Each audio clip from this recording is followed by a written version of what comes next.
धनु राशि वालों के लिए शनि महाराज का गोचर चतुर्थ भाव में हो रहा है और ये 20 जनवरी से लेकर 17 मई तक आपको देखने को मिलेगा। और ये उत्तर भाद्रपद नक्षत्र जो शनि महाराज का खुद का अपना नक्षत्र है उसमें शनिदेव गोचर कर रहे हैं। तो अब यहाँ पर शनिदेव बैठकर आपको बहुत इंटरेस्टिंग सी चीज़ें देने वाले हैं।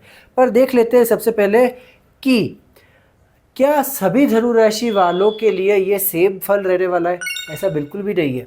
जिन भी लोगों का जन्म मूल नक्षत्र पूर्व आषाढ़ और उत्तर आषाढ़ में हुआ है, जो धनु राशि के ही अपने नक्षत्र है, तो इनके लिए इनका जो फल है वो अलग अलग रहने वाला है।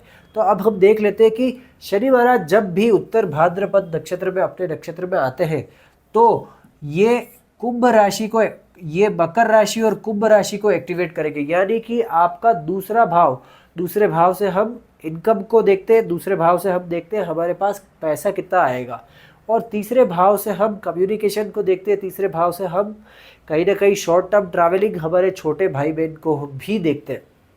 अब जब भी दूसरे भाव का स्वामी ये चतुर्थ भाव में आ जाए तो अब यहाँ पर ये शो करेगा कि इस पर्टिकुलर पीरियड में धनु राशि वाले जातक जितने भी हैं वो जितना भी पैसा कमाएंगे अपने घर में लगाएंगे, या अपनी गाड़ी में लगाएंगे, उसको खरीदने के लिए इन्वेस्ट करेंगे, या उसके रिपेयर के लिए इन्वेस्ट कर सकते हैं, या अपनी मदर की हेल्थ के लिए भी इन्वेस्ट कर सकते हैं। एक और चीज़ पॉसिबल यहाँ पे हो सकती है कि आप अपनी मेंटल हेल्थ के लिए भी यहाँ पर पैसा जो है खर्च करने वाले हैं धनु राशि वाले जातक, और इसमें कोई बुराई की बात भी नहीं है।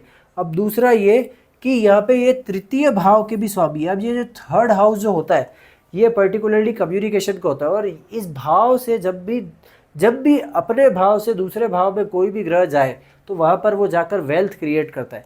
मतलब कि आपके शॉर्ट टर्म ट्रैवलिंग की वजह से भी एक वेल्थ क्रिएट होती हुई दिख रही है यहाँ पे धनु राशि वाले लोगों के लिए, जो आपके घर में काम आएगी, आपकी मदर के लिए यूज़फुल होगी, या आपके गाड़ी घोड़ों में इन्वेस्ट होगा ये। और अगर आप सोशल मीडिया से भी जुड़े हुए और अगर आप कोई इन्फ्लुएंसर है या फिर आपका कम्युनिकेशन फील्ड से जुड़ा हुआ काम है तो भी यहाँ पर एक ये अच्छी खबर आपके लिए आ रही है। अब हम देख लेते हैं शनि महाराज की 3 दृष्टियाँ पर्टिकुलर यहाँ पर होती है। एक छठे भाव में इनकी दृष्टि पड़ रही है, फिर 10वें भाव में पड़ रही है, और एक आपके लगन पर पड़ रही है। तो ये तीनों दृष्टियाँ जो है आपको यहाँ पर एक इम्पैक्ट देखने को मिलेगा कि भाई यहाँ पर आपको अपने कर्जे को छूटने के लिए, अपने कर्जे से छूटने के लिए कुछ और ज़्यादा एफर्ट करने पड़ेंगे। अगर आप बीमार चल रहे हो ऑलरेडी तो भी आपको उस बीमारी से छूटने के लिए थोड़ी एफर्ट और एक्स्ट्रा करनी पड़ेगी। ये शनिदेव अपने आप करवाते हैं, कोई इसमें ज़्यादा सोचने की बात नहीं है। और जो 10वें भाव में इनकी दृष्टि पड़ रही है तो यहाँ पर भी आपको अपनी प्रोफेशनल लाइफ को लेकर और ज़्यादा प्रोफेशनल होना पड़ेगा, और ज़्यादा डिलीजेंटली और रेगुलरली आपको काम करना रहेगा। और लगन में जब भी शनि की दृष्टि आए तो ऐसा व्यक्ति बहुत ज़्यादा मेहनती हो जाता है। तो ये सारी चीज़ें उत्तर भाद्रपद नक्षत्र में शनि महाराज आने के बाद होने वाली है। साथ ही ये 20 जनवरी से 17 मई के आसपास ये पीरियड चलेगा। पर देख लेते हैं कि मूल नक्षत्र वालों के लिए क्या फल यहाँ पे शनिदेव लेकर आए। यहाँ पर मित्र राशि में शनि महाराज गोचर कर रहे हैं, मित्र नक्षत्र में गोचर कर रहे हैं, मतलब आपको कहीं ना कहीं ये हेल्प ही करने वाला है। अब पूर्व आषाढ़ में जिनका भी जन्म हुआ है तो ये एक वध तारा में जा रहे हैं शनि महाराज। तो यहाँ पर यह क्लियर होता है कि भाई यहाँ पर आपको पूर्व आषाढ़ में जन्मे हुए लोगों को अपनी मदर की हेल्थ का बहुत ज़्यादा ध्यान रखना चाहिए, क्योंकि यहाँ पर शनिदेव चतुर्थ भाव में गोचर कर रहे हैं। साथ ही अगर आपकी कोई गाड़ी घोड़ा है या फिर घर का रिपेयर डिले चल रहा है, ड्यू चल रहा है, तो आपको उसको पहले प्रायोरिटी पे रिपेयर करवा लेना चाहिए।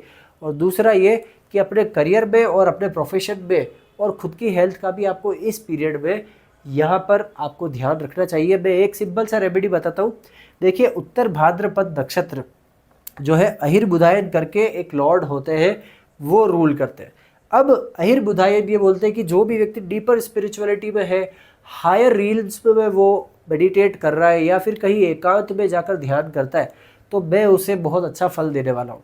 तो अब इस पीरियड में क्या कर सकते हैं, आपको अगर अननेसेसरी खर्चा अवॉइड करना हो, एक रेमेडी चाहिए, तो आप एक मेडिटेशन प्रोग्राम ज्वाइन करिए जो अकेले कहीं जाकर आपको आश्रम में करना है, तो आपको इस चीज़ के बहुत अच्छे फल देखने को मिलेंगे।